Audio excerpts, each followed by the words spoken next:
let's see. Was Joe coming on this one, Scott? I don't remember. I don't think he was for some reason, but yeah, yeah, that's what I thought.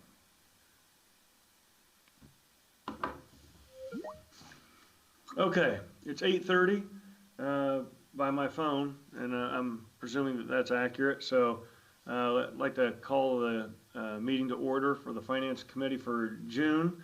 I think present are Scott Fry and myself.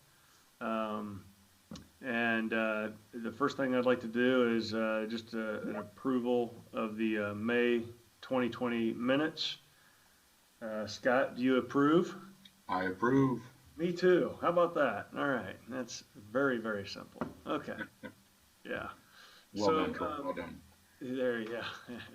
Okay, and I see Shannon's on here. So the first thing I just want to go over again is, and not really with any slides or anything, is just to discuss the first quarter budget, kind of what we went through, and then also going forward looking to the second quarter. So some of my kind of after I sleep on it a little bit and think about how we went through the first quarter. Frankly, I do think everybody did a good job. Everybody was trying to work to get to some kind of good budget versus actual, and I know we kind of had some back and forth on that. And I think a lot of good came out of it actually. Frankly, maybe this is just my from my own perspective, but actually I think it taught me a little bit more about some of the workings of even just some of the different accounts, what's going on, how things are being booked. So from a selfish standpoint, it actually it just kind of I think it enlightened me just more about the finances of the city.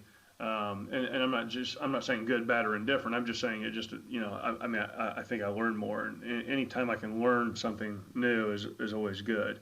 And so I appreciate everything that Tammy did and the city did, as well as Cindy's office and Misha, and so I thank everybody for that.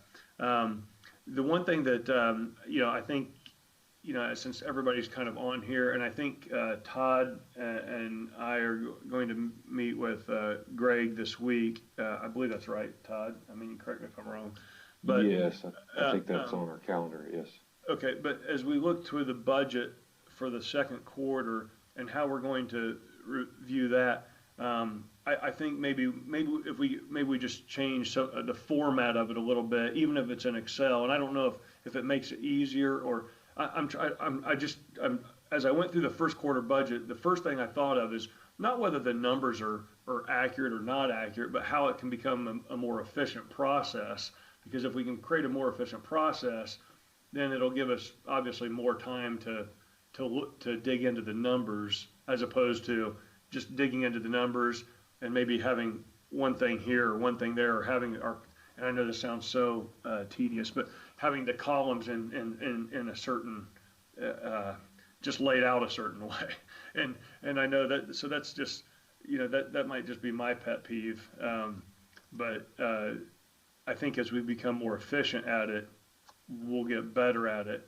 Because one of the things that I've always liked to see, it just, from a business standpoint, and Todd, you guys may actually do this already. I mean, this is kind of bad because I've never really asked, but like, one thing that we always do here is, we graph, a rolling average of 12-month expenses and things like that. So that way you can see trends.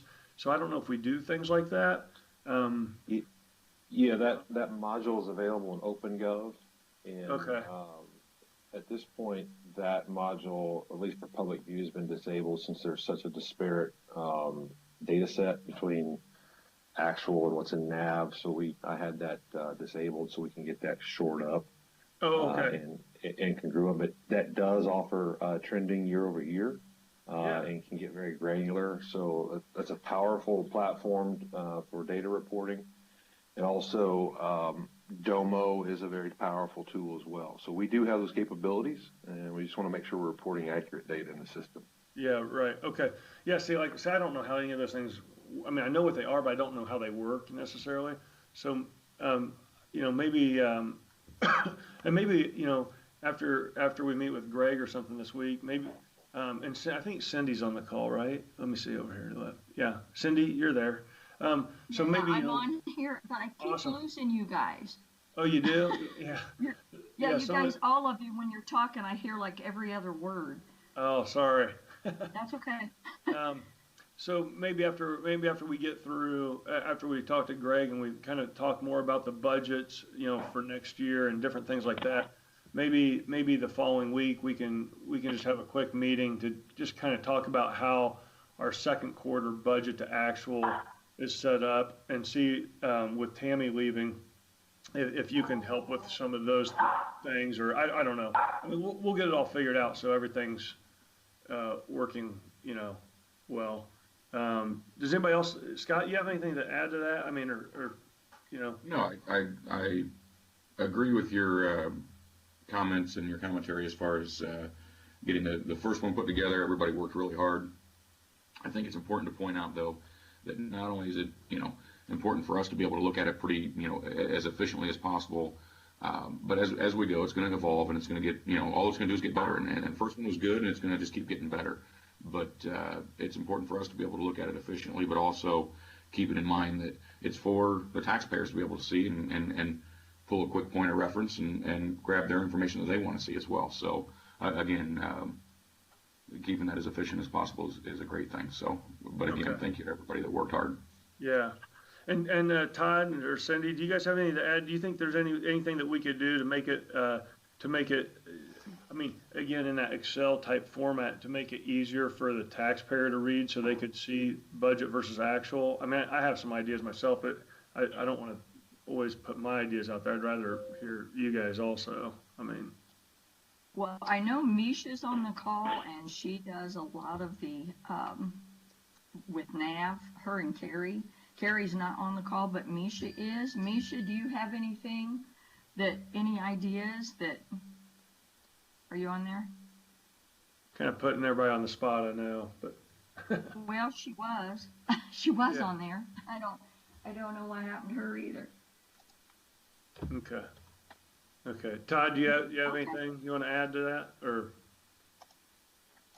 No, I can just say that from the administration standpoint, we can provide really any data set because we clearly look at it from a very different view on almost a daily basis. Right. Sometimes the municipal finance obviously can be very convoluted and but the bottom line is how are we doing on our spend and whatever format. And I would just suggest that the OpenGov tool is so long as it's aligned with what's actually in the NAV system and reflects what's true and accurate, is a powerful tool for public view. Yeah. Yeah. Yeah. And I'd like to get into that more. I mean, obviously I'm not real smart on all that yet. I mean, but I'm hoping to get better at it. And so, I mean, I'd even like to get in there and just work around in it. I mean, just to see, I mean, obviously hopefully not mess anything up, but just so I can see kind of how it works. I mean, the backbones of it at some point, maybe that'll help, at some point, For sure. Yeah, Troy, I might. Misha is on here, but she can hear, but she can't say anything. Okay. So, Chris, maybe. So anyway, yeah, I will, maybe we can meet. I know we have meetings set up with Garatas too, with Todd and everybody. Okay, good. Starting, I think, next week, but it's budget next week, I believe, to get things into Gateway. Okay. Carrie and Misha got it in, a lot of it in last week, what we had to get in by Saturday. Okay. So, yeah, so we do have some things going. Okay, awesome. John, did you have something to add? Yeah, Troy, on that OpenGov, I would suggest just go in, because you and Scott, Joe, you all have, visions of the outcome you're really looking for, what the picture is that you're really trying to see, right? Yeah. I would just go in and just look around. I mean, once we can open up a portal for you guys, and you can go in and look around, and you can't mess anything up. Number one, let me make that clear. You can't really change anything, but by looking around, and you're in the citizen's shoes, forget about your committee shoes. You're in the citizen's shoes, and you're looking at it just as if a regular citizen was looking at it. Well, what is the things that they would want to see? Maybe they do want to see the trending views. Well, we've got those. Maybe they want to see a 3-year trending. We've got those. The quarter over quarter, year over year, we've got those, right? But what are the specific things? We could set those up so they become default views when they go in. So I would suggest that's a great starting point. It wouldn't take you a whole lot of time, but it would give you a sense of what the system could do. Okay.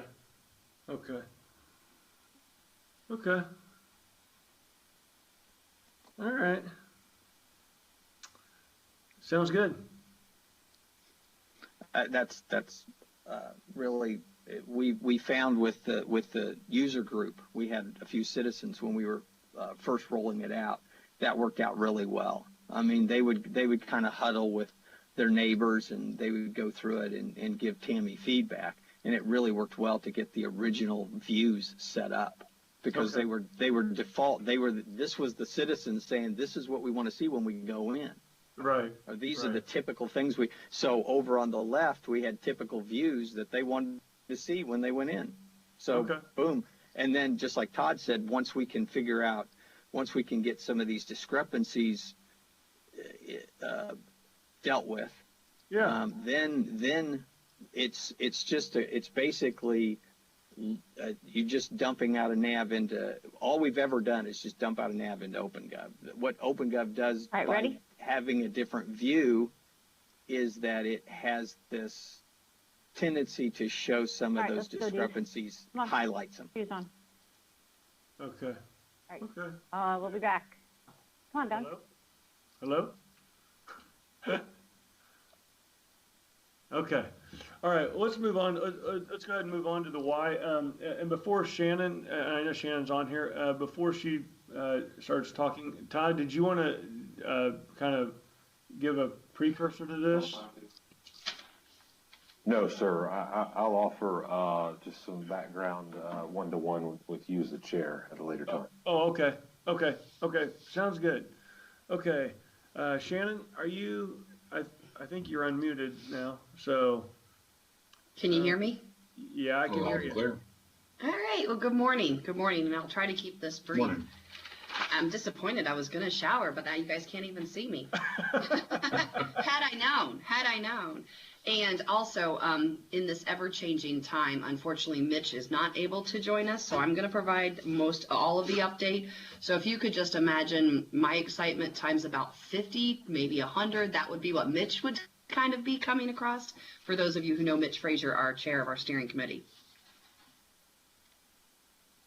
Can you still hear me? Yep. Okay. We're here, so. I'm sorry. That's okay. So again, I just wanted to kind of give you my purpose today of joining the Finance Committee is just giving you an update on our project, letting you know where we're at. As we have doubled down on our existing sites, hopefully you guys have been out to see our site there on phase 1 of our construction project. It's coming along nicely, and this pandemic did not slow things down. If anything, with cooperation of weather, it's kind of sped things up. So that's kind of moving along very nicely. We are planning to host we tried groundbreaking with Dr. Great 3 different times, and it just never seemed to happen because of various circumstances. So where we've landed is we're going to kind of do a sneak peek in mid-July so people can have the opportunity, some of our donors and community officials and things can have an opportunity kind of behind the scenes to see the natatorium. Again, the YMCA has an unprecedented investment into this project before we even have a full YMCA with our atrium, our cafe, the lounge, the parking. So that's all going good. And we really want to just assure the city that we are committed to this project. Obviously, things got slowed down, but everything, the first phase of the project around the full Y is going well. So I wanted to share with you at that time. Also, people, I've lived in this community for 23 years. People wonder, well, is everything still good with our hospital partner? How come we haven't heard that official announcement? And with our hospital partner, and in this lieu of this pandemic, they've had bigger things on their plates right now, but we have had a communication with them. There's no change in their commitment to the project. They still feel good. So just wanted to assure the city council that that is all moving nicely with that. Next, kind of wanted to move on of what our next steps are at this time. So June 25th, we're getting our steering committee back together. You know, everybody's had some different issues. We've had some Skype calls and Zoom calls and things like that, but we're going to get back to business as of June 25th. In addition, we have formed what we call our Honorary Committee, and our Honorary Committee has 6 Westfield residents that are, you know, committed to the project and also giving us guidance. Tanya Harvey and her husband have joined on there, being key partners with our Wellbeing Coalition and what we want to do with that. The cohorts have joined our project because we're going to look at doing some programming, and I'll talk a little bit about that over at Woodwinds. So the Honorary Committee, I guess, would be a new development as far as where we stand with the project. Another thing that I think that is interesting is that we've had some time. Obviously, we've had some time during these last 10 weeks to really make sure, you know, we're serving Westfield. You know, you all know Westfield has experienced explosive growth, and so, you know, the population and all of that. So we've really made sure that with our market study and with our research coming back and making sure that as we build this facility, that we're building it large enough to, you know, because it says 32% of our Westfield residents said they would join this new YMCA. So that's 12,000. So we're making sure that it has all of the components to be inclusive, welcoming of everyone.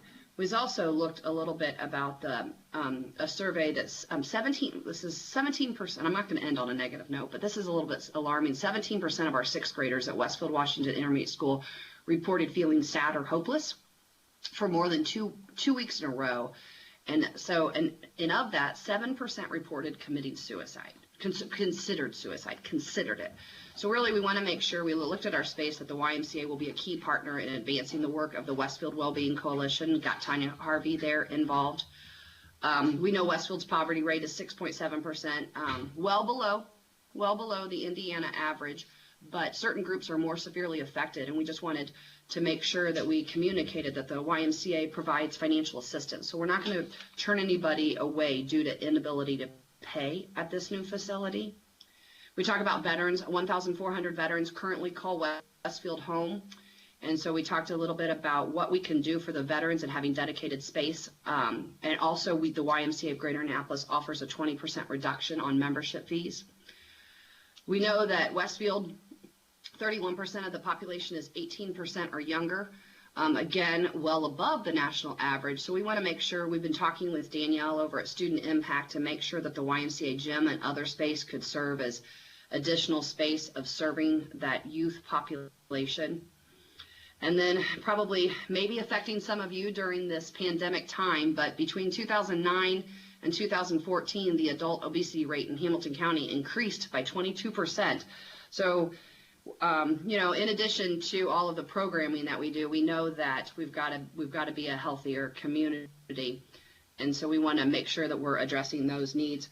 Where we are, in addition to our steering committee and our honorary committee, is we are going to, unfortunately, the schools weren't able to offer, currently cannot offer summer day camp because of things like that. So we've reached out with our church partner, Northview, and we're going to have summer child care for ages 5 to 15.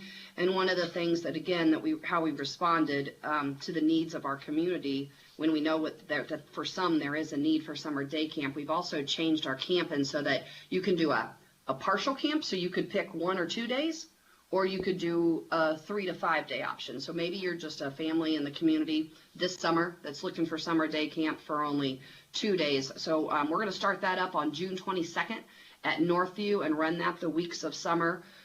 And we're pretty excited about that. A little challenging with all the ratios and the safety precautions and everything needed to run summer day camp, but we're going to begin that. We also, as many of you know or could be aware, we also are going to open up a temporary Y studio. It's a much smaller space. It's just really to begin to serve the community as soon as possible. the anticipated completion date of that, and it's going to be on 144 South Union at the old train or bus station. It's 5,000 square feet. It'll have a welcome center, 3 distinct exercise areas, such as like a Group X, a high intensity interval training studio, and then a cycle studio. And when we opened that space, as well as a child care space and a membership space, but we know that's only a temporary space. But when we opened, when we kind of drew up the plans for that, it's definitely going to help with the well-being, but it also is going to help with our active older adult programming, as well as we're going to be offering probably more at the Woodwinds location, some diabetes prevention, and our Live Strong cancer program. So those are kind of some of the things that we're doing this summer, like soon, like almost scary of how soon some of these things are going to start happening when we've been in this slow phase for the last 3 months. But that summer child care, our Y studio, those are kind of some of the things that we're going forward. Hey, Shannon, this is Troy. Yep. Can I ask you a question? Any question? Absolutely. Okay. Sorry, I didn't mean to interrupt you, but no, you're fine, because I feel like sometimes I just get on a soapbox. Mitch would be so proud of me right now. No, you're good. You're actually good. And by the way, I can see you, and thank you for showering. Oh, you can see. Oh, wait a minute. Now I need to sit up straighter. Okay. Yeah. So the one thing that you kind of just struck me a bit is when you're talking about the kids, right, Mm-hmm. and some of them how they feel. So how are you guys? I mean, and this is probably just more of a emotional question, but how are you getting to those kids? I mean, how are you? I mean, how do you get to them, and then how do you get them involved? To where and let them know, hey, look, there's nothing that costs here. Because those numbers, man, I would have never thought that, truthfully. I mean, yeah. I heard that, and I'm like, you got to be kidding me, man. It is staggering of what we're, the more that we dig deeper into our youth in this, and I think that what we've learned is when we've opened up, for instance, our Fishers YMCA, which kind of and I was on the team to get that YMCA going, is it's one of those things that it sounds cliche, but when you build it, they come. Yeah. And I think that it's just making sure that once we build it, that they have dedicated space where they can just hang out. I think a lot of times the mentoringship just becomes when they're there and they're hanging out in the gyms or in the wellness center and things like that, they form relationships. And then we have mentoring programs as well as like student achievement programs, but they kind of happen naturally. We don't, it's not like you could go home to your 13-year-old and say, hey, do you want to join the YMCA club? They're going to be like, no, I'm good. I'm video and gaming, or I'm hanging out with my friends. So I think it's just kind of getting them involved. And what we do is we have small programs, like small steps for them to get involved and serve their community. And then really just forms. I think that, what we've heard over and over is they just want to have someplace. We need a place. I get passionate about this. We need a place where everyone can go and just hang out and be. And it doesn't matter where you live. It doesn't matter, but whether you can just hang out on a basketball court, hang out in a lounge, hang out in our teen center and things like that. I think then the connections start to happen. Yeah. Because I think that the Y brings the community together. It just does, just by having a physical space. Okay. And then I think we become more intentional with it. Then we do our leaders club. We do our in our kitchen, we're going to have like the cooking classes and things like that. We're going to work with Westfield, Washington schools. We're lucky in Westfield as we build this Y and bring this together. It's different from when we built the Y in Fishers, because we have such a strong partnership with the school system, and not just Westfield, Washington school system. We're talking with John Atha over at Garin Catholic. We're talking to St. Maria Goretti. We're talking to Our Lady of Mount Carmel. We're talking to the Montessori schools. Homeschools have already said for homeschools you need to have a PE requirement, and they're like, can we use the gyms? Can we have access to the pool? So it's all those things of bringing those kids together. That's good. Okay. Yeah. So I think that, and like what you said, I think it's being key partners. We continue to reassess. We don't need to recreate the wheel. I know when I started, I don't know who all I've talked to, but there was a concern of like, okay, well, what are you guys going to do about, Westfield youth sports and things like that? And we're not in market to come and duplicate services. It's more of like what needs to happen. So when we talk about the 3 to 5 year olds, when partnering with the schools and other preschools around town, and we're already, doing that, like what can we serve that isn't already being served? So Okay. we're excited about that. I mean, we were planning just to kind of test the waters with summer day camp with like 3 weeks this summer. And then we started talking with Westfield Washington schools and their schools being closed. And they're like, you know what? We said, okay, well, let us reach back out to Northview, one of our church partners, and see what we can do over there as far as serving the needs. Same with the studio. We weren't planning, when we originally came, with this project, we weren't planning on opening up the studio. Like that was, for some of you, it might even not, when I've had individual conversations, that might be a new development. But we knew that we've got to kind of start getting out in the community because some things are needed now. Yeah, yeah. And from a finance perspective, Shannon, I don't mean to, maybe you already had this plan, sorry. So, I mean, where do you guys stand, financially? I mean, how are you doing? I mean. Well, we, full transparent, we kind of put a hold on things since March. I mean, we are at $6 million on a $20 million project. We have looked at value engineering. Like, we went back and said, like, does it need to be a $20 million project? Or are there things, they call it value engineering? I think it's just like when you build a house, do you need that room? Do you need that kind of thing? And we've looked at that, but we've come back after kind of going into the research of addressing the needs of the vibrant and growing city of Westfield. We feel very solid about our 95,000 square foot plan. And so then we kind of doubled down with our honorary committee and our steering committee and said, we need to get this done. We're grateful for the opportunity to continue the conversation with the city's role and perhaps the city's role in this project, I should say. But we also know that this pandemic has, it's affected everyone. It's affected the cities. It's, different businesses that we've been talking to. We've said, right now you got to figure things out within your own house before you can see if you can help. But remarkably or gratefully or graciously, the donors, the corporations that we're talking to, I almost think that they see, I don't know how to say that. I think they see now, maybe this situation has made people see now more than ever before of what a YMCA can do in the community. When we closed our YMCAs and this pandemic started, our communities, we became the essential child care need at all of our YMCAs. So the state, we were allowed to open our Ys for child care for essential employees. And that was a blessing to many of, the doctors and the first responders that said, hey, I still have to go to work and the schools are closed. But I need somebody to take care of my kid, right? So the Y did that. And I think that people have seen what the Y has done in various communities during the pandemic. So I'm optimistic. I'm not as, passionate and as vibrant as Mitch would be here on this conversation, but I feel like we're still maybe even moving in a better direction now. Okay. Right. So like I said, we understand that this pandemic has affected there's no one it hasn't affected, and some good, some bad, some indifferent, but we just kind of wanted to give you an update today on the project, let you know our commitment to the project, and at this time just kind of share our progress and hopefully have the opportunity to discuss the city's role at a later time. Okay. Well, thank you. Scott, you have anything? For sure. I guess I do have one question, and I missed it.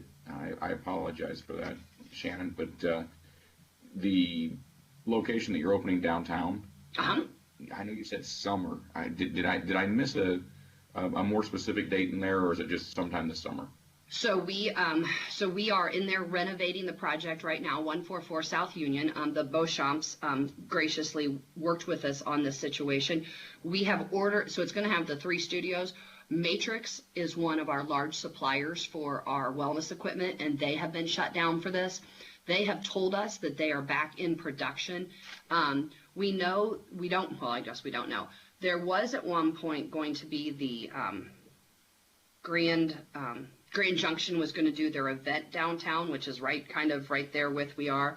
So we are right now, like our tentative date is Monday, July 6th for a live opening there. We will know as of today, June 1st, a lot of our suppliers and vendors are able to get back to work.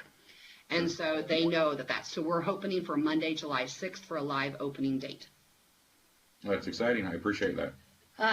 It's exciting and scary at the same time. I guess I should put my poker face on and be like, yeah, we're going to get this knocked out. But it's good. So before the pandemic, we had already cleared it all out. It's completely empty in there.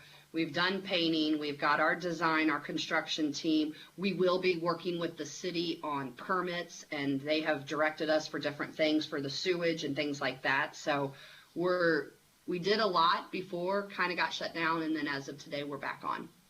No doubt a lot of hard work. So, yeah, kudos to you. Thanks. Yeah, good work. Okay, well, thanks, Shannon. I appreciate you sharing. Any other questions for me at this time? I don't think so.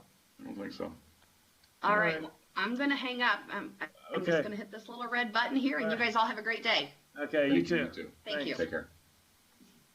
All right.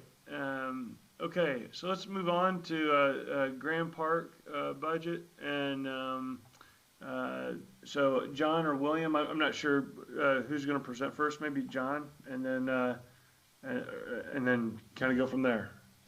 Okay, what you have in front of you right now is the spreadsheet we put together. And to answer your questions that you sent to us, so 2019, that is what we closed with, and it does not have the personnel in those numbers. 2020, the next column C, is the original 2020 budget, which does include personnel, and it also includes food and beverage. And you can see that over here we have in column E, it's separated out the food and beverage line, which we had originally estimated at $1,025,000, and then we re-estimated it based on some of the feedback we're getting from our financial advisor at $717,000 and $500,000. So there's a delta there, and I'll let William address how we've been handling that. And then below. Yeah, and John, not to interrupt you, because I'll probably ask you a ton of questions here. But so the food and beverage, does that mean food and beverage from Grand Park, or are we talking about like? No, that's food and beverage. That's our food and beverage. The tax, right? Allocation, yes. Yeah. Okay, that's what I thought. I thought that, but I was like, I don't know. I better ask. Okay. Okay. Yep. And then below that, I have a debt, just a small little debt summary, as you'd requested. So there's the debt services that are specific to the sports campus.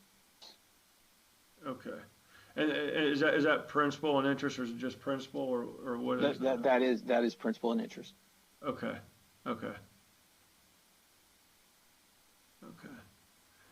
So just run through these real quick on the 2019. Sorry, like the 1928, 1741.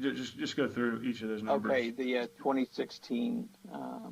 That's Grand Park construction and land.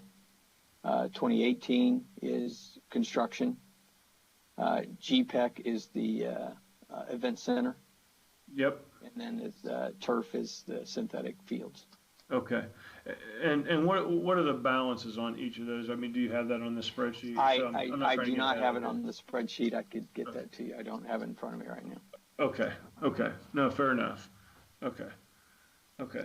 And then so and again, sorry, because I don't want to. I know, so you can keep going here, but so the operating expense for 2020. I mean, or the 2020 original budget of operating expense of $5,029,000. So that includes the personnel. The personnel cost wasn't 1.5 million though, was it? I mean, I'm almost positive it wasn't. I mean, for 2019, but. Yeah, I'll let William walk you through those numbers. Oh, okay. Yeah, and the personnel cost was not at that level in 2019, as we still had a lot of the operations under contracted services through some of our partners. But we did, so as John alluded to earlier, broad stroke, 2019, we took in about 4.9, out the door about 3.5, and we had some receivables on the back end that didn't hit the budget until the 1st of January in 20. But we estimated we were in $100,000 of our projected budget on revenue for 2019. So I think that came in exactly where it was supposed to. For 2020, obviously we had a plan out the gate. That has all been changed as a result of the pandemic. And we've made significant cuts to kind of hold on to some of our cash reserves. As of right now, we've got about $2.4 million in the bank. We've made cuts amounting to 26% of the overall budget for both our indoor and outdoor line items. And that was cuts within 19 lines within the budget. So that you can see that reflected in the revised budget here for 2020. We are continuing to realign our revenue projections just based on kind of how things are progressing. And you'll probably see us make, bi-weekly updates to what we perceive the annual revenue projections will look like for this year. Yeah. And William, by the way, man, I know you're trying to hit a moving target, and you probably have the most unenviable job this year of anybody. I mean, trying to figure out everything at Grand Park. Yeah. So, because I'm sure it's like you said, it's just probably changing, all the time. Just a question. So the operating expense, the 2.2 million, I know John alluded to, and this may have been earlier, that, we cut a lot of employees. So does the revised budget include the personnel then still? So the revised budget does include personnel, and just for the record, we've not cut any actual staff members, full-time staff members. Okay. We have a considerable amount, just given the way our operation runs, we have a considerable amount of part-time staff that covers our after-hours activity. And we've, just as a result of not being open, those hours have been cut, and those part-time employees, for lack of a better term, have been furloughed. We will start to bring some of them back once we go back to operations. Okay. Are there any expenses that are not in here? I mean, like in the past, and just look, I'm just going to play the devil's advocate here. I mean, we've heard a lot of different things about, well, these people weren't included here, and so, and just to clarify from my own perspective, mm-hmm. I don't care if Grand Park is, I care that we try to get it as profitable as possible, but at the same time, I don't care if it's profitable as long as it's contributing to the other things, obviously, in the community and the city. With that being said, are there any other expenses that are allocable to Grand Park that we are not including in here, like the personnel? Are there any other personnel that are groups that, that sort of thing? No, that's a great question, and I'll definitely provide some clarity. So as you're aware, prior to 2020, the salaries for Grand Park's employees did not come out of the 640, what we call 640, which is the operating account for the sports campus. Starting 2020, anything that you see in the 2020 budget is exclusive to the campus and incurs all expenses for operating the campus with the exception of debt service. Okay. Scott, did you have any comments on that or any questions? I don't know if you do or don't. So, man, just jump in. No, actually, that was a great question, and I appreciate the follow up on that for sure. Oh, okay, because I don't want to just me keep asking questions. Troy, I think you hit the nail on the head. I think there's been a lot of concern or questions that other things go into that, or other things are added on top of this that aren't accounted for. So yeah. I think that's a great explanation. I appreciate that, William. Yeah. So, and the operating revenue, let's forget for a second the revised budget, because I'm hoping at some point, we get back to our original numbers. Even if it's next year or the future years, just like in my business, when I'm looking at something, we have allocations and forecasts for the next, 1, 2, 3, 4, 5 years. But then, the bigger number that always plays out in any valuation or consulting is the terminal value year or the terminal value years. And the terminal value here is not what's happening this year, what's going to happen in years 2 through 20, right? So in our operating revenue, the $6,020,000, how did we go from 4.5 to 6 million? I mean, what were we adding that, that was allowing us to get to that point that Yeah. we're not getting now or something? Yeah, so as you could imagine, I still today consider Grand Park to be in its startup phase. And while we opened the campus in 13 with a partial season, 14 being the first full season, the event center did not come online until mid 16. So 17 really was our first year of full operations, but we were still ramping up our book of business. So, going into 17 and 18 is where things really started to hum. And then you hit kind of where we are today. It just is a direct result of what's happening with the pandemic. To be very candid with you, just given what I've been learning over the course of the last few weeks, a lot of the conversations that I've been having with some of our groups that will be coming in, I am going to be, as we start the budgeting process for 21, we're going to come in very bullish in the 21 budget, just given what I've been hearing, what I know about the industry, and some of the conversations we've been having. Provided that this pandemic does not extend beyond 20, and there is a vaccine or there is some sense of normalcy that comes back, I project we'll be back on target in 21 with all things that we saw kind of trending late 19. Okay. Okay. Well, what was attributable to the $1.5 million increase, William? I mean, So, is it anything in particular, or just a little bit more of everything? It's a little bit more of everything, but we really started to hit our stride with some of the non-sporting events within the event center. That's what really started to push us over the top from a revenue standpoint. We're about, just so you're aware, and I think I alluded to this when we had our one-on-one meetings with council members. Outdoor grass fields, we're at about capacity given the fact that we've got to rest them. We do have some additional capacity with the synthetic fields that we're kind of looking at how we bridge some of those. But we've got a lot of opportunity in the event center, and that's where we kind of hit our stride a little bit last year. Okay, awesome. Okay.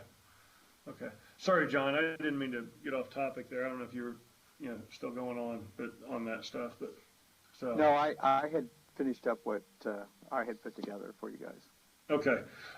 So forget the debt and interest here for a second. So you still think that we're actually going to operate at an income level, for 2020, even with the revised info that we have, right? So on this call right now, 6/1 at 9/12, yes. Okay. I will say that obviously this continues to evolve, and we've yet to get some additional clarification on a few items. And just, this is not fear-mongering here, but we are also financially planning if this thing comes back for the fall. So we're starting to work our performers such that if we do have a slowdown or shutdown in the fall, we're making the appropriate alignment now with the expense side so that if that happens, we're not caught off guard. Right. Well, God willing, I mean, we have over 100 companies who have, vaccines in the pipeline. So, I mean, hopefully, or treatment, even Lilly has treatment that they're starting today, which is kind of interesting. So hopefully that doesn't happen. Are the hotel revenues booked into operating revenue? Yes, they are booked into the operating revenue. Okay. And how much does that comprise of the operating revenue? So in 19, we were at about a little under $800,000 for hotel revenue. Okay. And that's part of our reduced revenue for this year, obviously, with the shutdown here over kind of a critical period. So that's a lot of our lost revenue. I will tell you, we're picking up a lot of events, provided we could do tournaments, late July that we would not have had. So I think we'll see a little bit of resurgence from the field rent standpoint, but some of that concessions and hotel revenue are going to continue to be down this year. Okay, and I'm sorry, what was the number you just said for the hotel revenue? We originally just said? Shy of about $800,000. Okay, and we think it's going to be now what? We're projecting, that's a moving target. We're waiting on Site Search to get us some additional information, but that, given the time period that this started, and depending on when Bullpen can get back to operations, that will determine what that number actually looks like. So I would hate to give you a number right now, but I definitely think we can work on that. It will be, a 25-30% cut though, at the very minimum. Yeah. How do we ensure that we're capturing all the hotel revenue? I know like for instance when my son plays and they have to go to out of town, they fill out a sheet, and say where they're staying and how many rooms they got and all that sort of thing. I assume we have something similar to that and that we're verifying or something, or? Yeah. So through our third-party housing provider site search, there goes through so a lot of our events are stay to play. That means they have to stay within our hotel block in order to register for the event. And we receive all that information through site search. And we've got probably a 90% compliance for the most part. There are some teams that opt out of the program. They do have to pay a penalty, and that is paid to us as well. But they may want to stay at a campground, or they may have family members in the area that they'd rather stay with. So we're pretty much 90% of the teams are compliant with that state of play policy, and we're working on shoring up that other 10% through some advancements with our technology.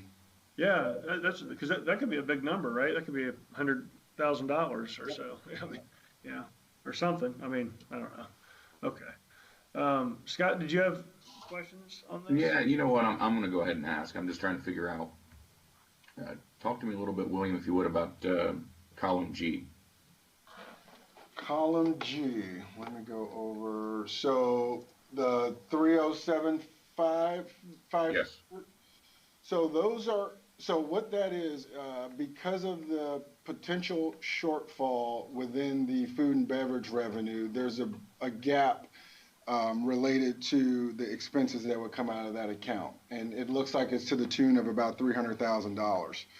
What we've done, knowing that a lot of those revenues go to help pay for some of the expenses for Colts training camp, what we've done is adjusted the training camp budget so that it reflects that we could still cover all of our expenses through the food and beverage fund. So the 717,500 will go to cover the whatever expenses we have. They will not exceed that number.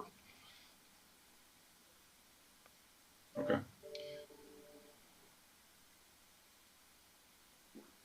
So, just curious. I mean, do we make money off the Colts camp or no? I mean, and I mean, it's okay to say no. I mean, I'm just curious. I mean, because I always hear both sides. I mean, and whether we get people coming into town or not. I mean, how do we track that? I mean, from a financial perspective. Yeah, I think if you're looking at this holistically, what the having the Colts on the campus for 4 weeks does for not only Westfield but Central Indiana, I would say it's a tremendous asset for us to have. From a financial standpoint, we don't lose money. We're in a position where the expense of camp is covered by a fund that is designed to do so. So there's no loss of revenue. And we also get a pickup not only from the hotel room nights, but also the concession sales that's on site. And then I think you guys are aware, we also get parking revenue during the 4-week period. Okay. I know, obviously nobody has a crystal ball, but is everything still, from everything you're hearing, is everything still look good there? I mean, is that a... I think from the standpoint that what we know, a lot of this is directed by the NFL, but we've already alluded to them that things will look different from our standpoint, just given the fact that our revenues didn't come in where they needed to. So we've made some adjustments to a lot of things from our side that we would incur expenses for. They are still moving ahead with a lot of their original initiatives, just not knowing whether or not they'll be with fans or without. And I think they'll get that direction here in the next couple of weeks. Okay. Man, I hope they allow fans. I'm going to the Colts Raiders game in Vegas. There's no doubt. Yeah, the fact that they're here, I don't anticipate it'll be without fans altogether, but I think there may be some limits. Yeah. Mr. Chairman, this is Todd. If I may kind of just offer some further dialogue, then we can move on if you'd like.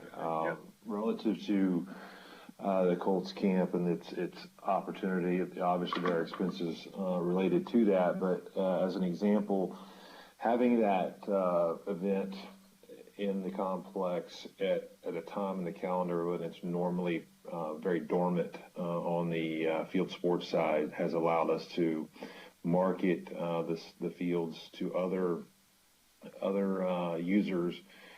Case in point would be year one. There was a very large flag football tournament that was hosted on site in conjunction with the Colts camp. So they kind of had some symbiosis there. So otherwise, we can make the statement that could we fill those fields up? Probably not fill them up, but it is a complementary asset for us to go market those. So obviously this year is a little bit unknown, but it does help with other ancillary revenues of users. Yeah. Okay. And just to kind of wrap up, so William, I'd met with Todd and others with bullpen this week, and I mean, obviously, I'd like to look at the soccer side too and make sure, what our agreements are and what all we have, and obviously if there's anything that you need from us, I mean, please let us know. I mean, if there's something that, we as a finance committee or city council can do, I mean, because obviously, we're invested in Grant Park. I mean, it's here. Whether people like it or not, it's here. I mean, some will, some won't, but at the same time, we got to make it as viable as possible and so on. So, please let us know if there's something that we're missing or something that we can do. All right? Absolutely. Okay. Scott, you have anything else? No, I appreciate it, William. No problem. Thank you, guys. Appreciate all you do. Yep. Okay. Any other business to discuss on at 9:20? The one thing I was going to mention, I'd like to thank Jeremy's Lawler's group. I think they got over the I don't know what you really call it, the asphalt and the bids and that sort of thing over to us, which I really appreciate. That was really good.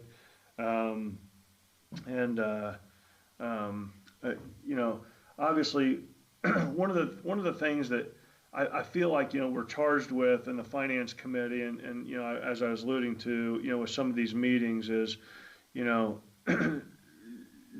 things change over time, and nobody likes change, but at the same time, I think whether it be agreements that we have in place, the way we look at things from a finance perspective, just as we do in our business here, I constantly challenge, what we do and can we do something better, or should we have done something different? The worst thing that can happen in any business, I think, and I talk about business, but I do think government is business, and I know people tell me I'm wrong on that all the time, but I do look at it as a business.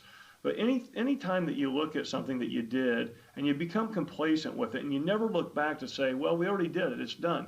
Well, did we do it right, or could we have done it better?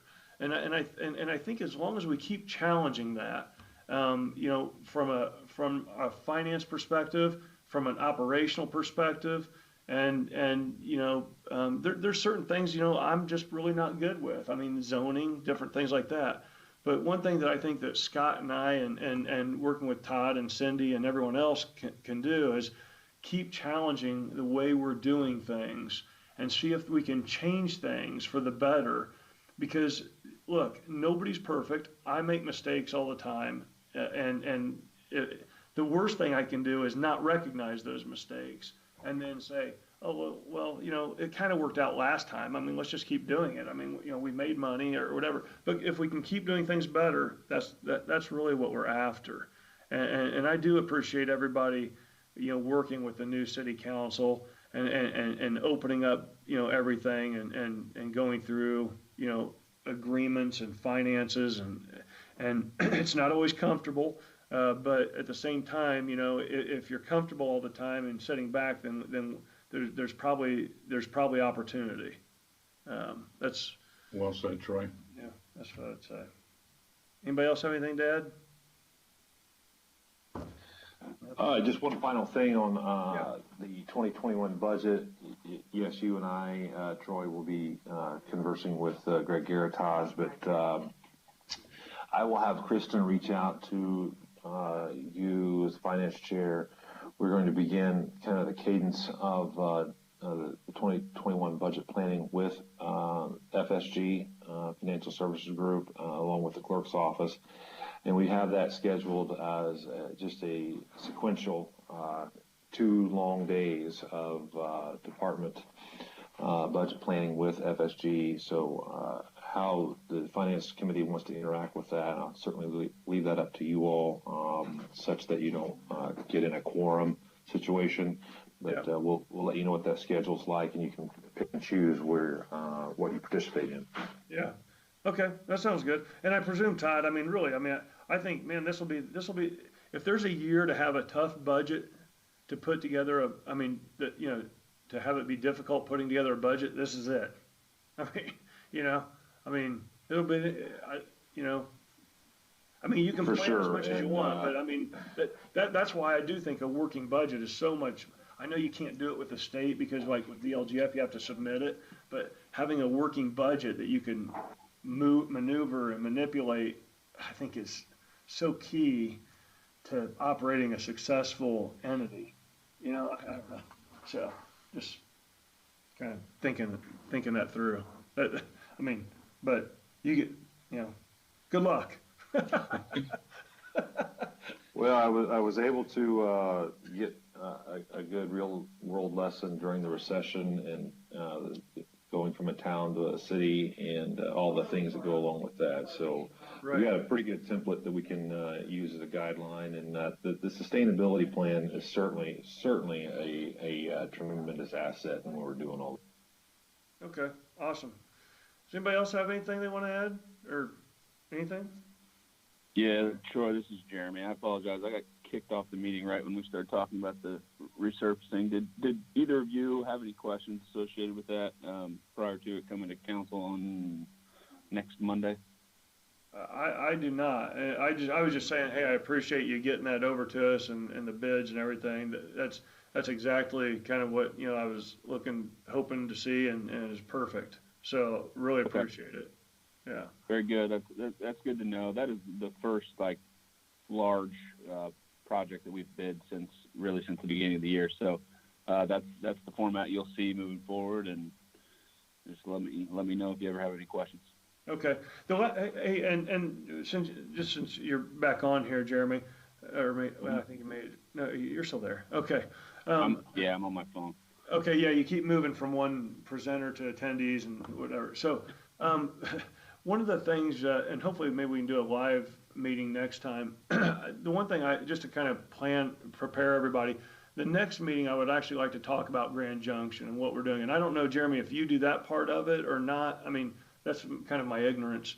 I mean, but because, you know, one of the things that I know Scott Willis had sent over, and I had sent some stuff to Scott on some of this is, you know, with everything going on, a lot of the businesses that we're seeing, they're able to readjust their budgets and actually revise their quotes that they were getting for construction projects, and saving somewhere between 10 to 30% on different things. Not only obviously were fuel prices lower, although you know, oil's come back a bit here, but you know, just because of the whole situation of the economy. I mean, there were different things that were getting you know, revised numbers for, and I do want to look at Grand Junction and see what we're doing there, because obviously that's just a big cost. Now, Jeremy, I don't know if you do that piece of it or not, or and maybe I can work with Todd on that and kind of figure that out. So yeah, Grand Junction falls under our wheelhouse as well. So our engineering group is managing the construction of that project. There are still several bid packages that have to rebid. The others, so we've got about $24 million of it contracted of the overall project cost. And the remaining is still unawarded. So we're hoping to see some benefits in those bid packages as far as going back and modifying already contracted portions of it. Okay. certainly open to looking at that if we can legally do it. I don't know the answer to that. Okay, that's perfect though. I'm glad you're looking at it. Okay, so that's what we'll talk about at the next finance committee. And with that, I think I'll close everything down. George? Scott? Yeah. Hi, this is Amija. I'm sorry I got into last. Anyway, there was a 2020 that your second quarter of our budget to actual report. We have as May 30th. I mean, it's not second quarter and June 30th, but we can pull some information up to May 30th. That is in some notes in there. If you want to see it, we can forward it to you. Yeah, okay. Yeah, we can talk about that. I'm going to get with Cindy here, probably not this week, but next. So, okay. Okay. Thank you. All right, everybody. Thanks for joining this morning, and I'm sure we'll all be in talks. Thanks, Scott. Sounds good, guys. Have a good one. Okay, bye. Thanks, guys. Bye. Bye.